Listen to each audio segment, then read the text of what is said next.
வணக்கம். ஒரு வரி கோட் கூட எழுதாம ரொம்ப சிக்கலான ஒரு கம்ப்யூட்டர் சிஸ்டத்தை உருவாக்க முடியுமா? சில வருஷத்துக்கு முன்னாடி இது ஒரு சயின்ஸ் ஃபிக்ஷன் கதை மாதிரி இருந்திருக்கும். ஆனா இப்போ இந்த நம்ப முடியாத ஐடியா எப்படி நிஜமாகுதுன்னு தான் நம்ம பார்க்க போறோம். வாங்க உள்ள போலாம்.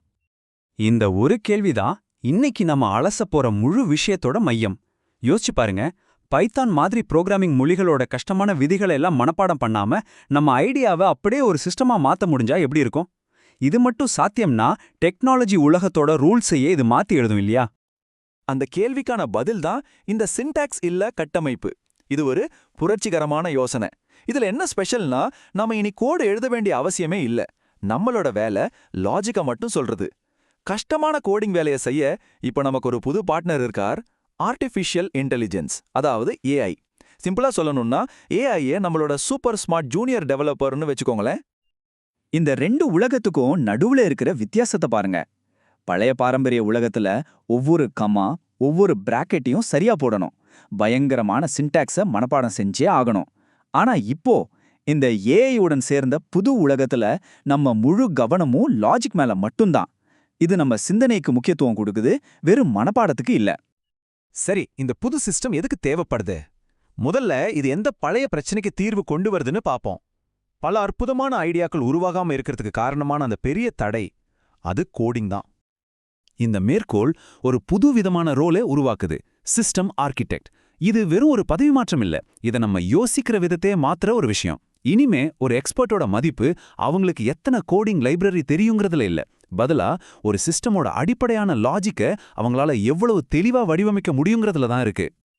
அப்போ இந்த கோடிங்கன்ற பெரிய தடைய எப்படி தாண்டறது?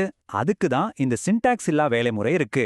ஒரு சிக்கலான ஐடியாவை கொஞ்சம் கூட கோட் எழுதாம இது எப்படி நிஜமாக்குதுன்னு நாம இப்போ பார்க்கலாம். இந்த மொத்த ப்ராசஸும் ரொம்ப சிம்பிள். வெறும் 3 ஸ்டெப்பு தான். முதல்ல நமக்கு என்ன வேணுமோ அதை சாதாரண ஆங்கிலத்துல ஒரு ப்ராம்ப்டா எழுதணும். ரெண்டாவது, ஏஐ அந்த ப்ராம்ப்டை எடுத்துக்கிட்டு நமக்காகவே ஒரு டேஷ்போர்டை உருவாக்கிடும். மூணாவது, இந்த லாஜிக்க ஒரு பைப்லைன் மூலமா சிஸ்டமோட இணைச்சிட வேண்டியதுதான். அவ்வளவுதாங்க. இந்த முதல் படியே இன்னும் கொஞ்சம் விளக்கமா பார்க்கலாம். இங்க இருக்கிற சிஸ்டம் ஆர்கிடெக்ட் ஒரு கோடர் மாதிரி யோசிக்க வேண்டிய அவசியமே இல்ல. ஒரு நல்ல முதலீட்டு நிபுணர் மாதிரி யோசிச்சா போதும். உதாரணத்துக்கு, விலை ஒரு குறிப்பிட்ட லெவலுக்கு கீழே போனா, அதே சமயம் மார்க்கெட் ரெண்டும் சரியில்லைன்னா எனக்கு ஒரு வார்னிங் சிக்னல் கொடு. இந்த மாதிரி ரொம்ப சிம்பிளான லாஜிக்கலான கட்டளைகளை கொடுத்தா மட்டும் போதும். இங்க தாங்க இந்த மேஜிக்கே நடக்குது. நம்ம லாஜிக்க கொடுத்த உடனேயே ஏஐ ஒரு ஜூனியர் டெவலப்பர் மாதிரி வேலை செய்ய ஆரம்பிச்சிடும்.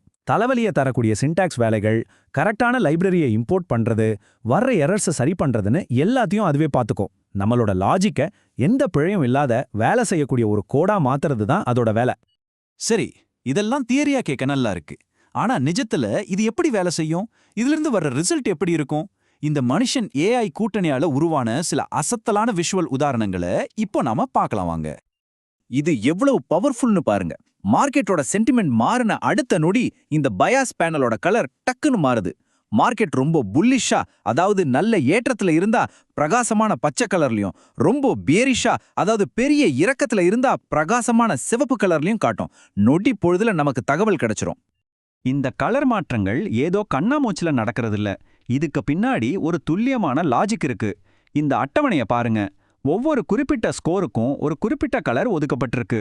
உதாரணமா, +18 ஸ்கோர் வந்தா அது வலுவான புல்லிஷ் ட்ரெண்ட். அதே -24 ஸ்கோர் வந்தா அது வலுவான பியரிஷ் ட்ரெண்ட். இதனால நாம நம்பர்ஸை பார்க்காம கலரை வச்சே மார்க்கெட்டோட நிலைய ஒரே பார்வையில புரிஞ்சுக்க முடியும். இது இன்னும் ஒரு படி மேல போகுது. இந்த ட்ரெண்ட் கிளவுட்ஸ், அதாவது இந்த போக்கு மேகங்கள் கூட நாம கோடு எழுதி உருவாக்குனது இல்ல.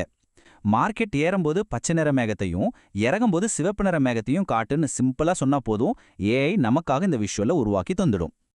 இது ஒரு ரொம்ப ரொம்ப முக்கியமான டெக்னிக்கல் விஷயம். நான் ரீபெயிண்டிங்னு என்ன தெரியுமா? இத ஒரு கல்வெட்டு மாதிரி நினைச்சுக்கோங்க. ஒரு தடவை ஒரு சிக்னல் சார்ட்ல காட்டப்பட்டுருச்சுன்னா அதுக்கப்புறம் அதை மாத்தவே முடியாது. அது சரித்திரத்துல பொறிக்கப்பட்ட மாதிரி. இதனால நாம பார்க்குற டேட்டா நிலையானது, 100% நம்பகமானதுன்னு உறுதியா இருக்கலாம். இதுதான் ஒரு நல்ல அனாலிசிஸோட முதுகெலும்பு. சோ இதெல்லாம் வெறும் டெக்னிக்கல் விஷயங்கள் மட்டும் இல்ல. இதெல்லாம் சேர்ந்து நாம விஷயங்களை யோசிக்கிற விதத்தையே மொத்தமா மாத்துது. இதிலிருந்து நாம எடுத்துக்க வேண்டிய முக்கியமான கருத்து என்னன்னு பார்க்கலாம். இந்த ஒரு வரிய நல்ல ஞாபகம் வச்சுக்கோங்க. சின்டாக்ஸை விட லாஜிக் தான் முக்கியம். இதுதான் இந்த புது உலகத்தோட தாரக மந்திரம். இந்த கடைசி மேற்கோள் இத ரொம்ப சூப்பரா சொல்லுது. இனிமே ஜெயிக்க போறது யாரு? நல்லா கோடு எழுதுறாங்களோ அவங்க இல்ல. யாரு நல்லா கேள்விகளை கேட்கறாங்களோ அவங்க தான். அதாவது யாரு ஒரு சிறந்த சிஸ்டம் ஆர்கிடெக்டா இருக்காங்களோ அவங்க தான்.